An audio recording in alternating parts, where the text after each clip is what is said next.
大家好，欢迎来到快乐手工。上周末和小区里的几个妈妈呢，我们一起去逛了居家店。居家店很大，我们都特别喜欢里边的东西。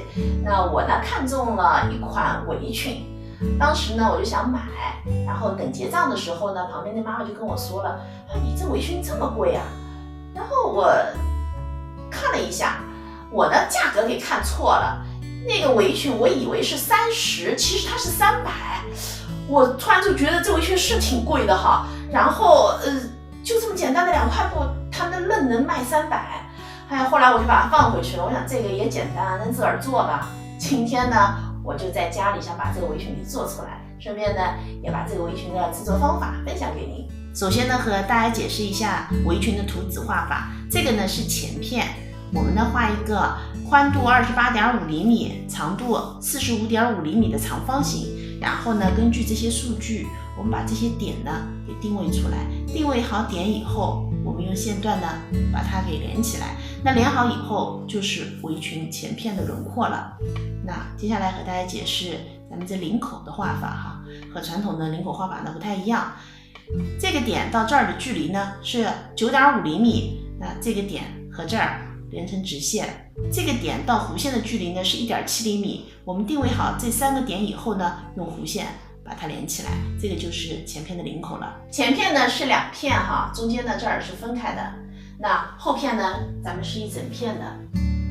接下来呢，我们来看看后片的画法。在面料上剪裁后片的时候呢，咱们把面料先这样子对折一下哈，折好以后呢，我们画一个长方形，宽度呢27.5厘米，高度呢48.5厘米。然后呢，我们也是同样的根据这些数据呢定位点，把这些点呢用线段连起来。那这个呢就是后片的图纸了。现在呢，我把面料剪裁好了，这个是前片哈，它是分开的。这个呢是后片，后片呢是一整片。这2份呢是裙摆的前后片材料，它们的长度都是一样的哈，35厘米。那宽度呢不一样，后片呢是59厘米，前片呢是61厘米。这个呢是腰带的材料，它的长度90厘米，同样的我折叠了，宽度呢6厘米。这个是口袋材料，我打算在围裙前面做一个口袋哈，它的长度20厘米，宽度呢15厘米。这个是2份。还有需要一点包边带。接下来我们就可以开始动手制作了。首先呢，我们拿出前片材料，然后把材料呢叠齐。叠齐以后，我们从离领口9厘米的地方向下车，那车的缝缝呢是1厘米。我车这条线呢用的是分季缝的方法。那分季缝呢，在之前的视频有跟大家分享过哈。一会儿呢，我会把视频的链接放在评论区，有兴趣的朋友呢可以了解一下。现在呢，我把前片就组合好了。接下来我们拿出后片的材料，那把2片呢叠齐。同样的，我们用分季缝把肩膀的这2个位置组合起来。现在前后片呢，咱们就组合在一起了哈。接下来呢，我们用包边带把这儿的2个侧边和领口的位置包上。现在2个侧边和领口的包边呢都完成了。接下来呢，我们开始做口袋哈。我们把材料暂时放旁边。拿出口袋材料，我们把材料呢叠齐，然后车一个框，在这儿留反口。车好以后呢，我们把口袋材料翻到正面。口袋材料翻到正面以后呢，我们把它固定在前片裙摆上边哈。我们固定的位置呢是前片的中心线，然后离这条边5厘米的位置。割好以后呢，我们这样子车3条线。现在呢，我把口袋固定在前片上了。接下来呢，我们把材料翻到反面。然后把这3条边哈，每次折叠2次，每次呢折叠5毫米，然后这样子车一条线，把这3条边呢卷成光边。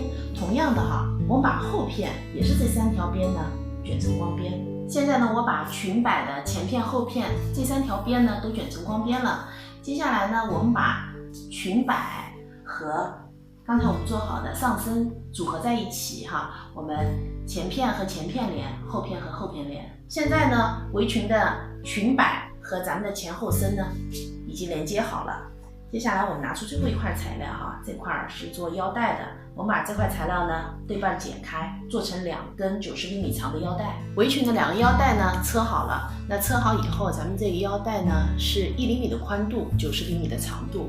接下来呢，我们把这个腰带哈固定在前片的2侧。现在呢，围裙做好了，我呢把它穿起来了，效果怎么样？还挺洋气的吧？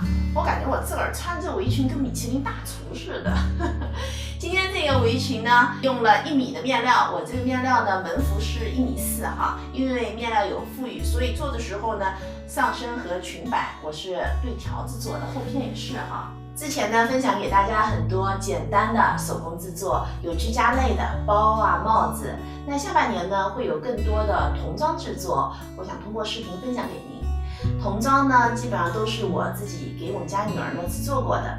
那一些童装很漂亮哈，我也想通过跟大家分享简单的制作方式，就算你是新手小白，也能够通过看视频制作出漂亮的童装给咱们家的孩子穿。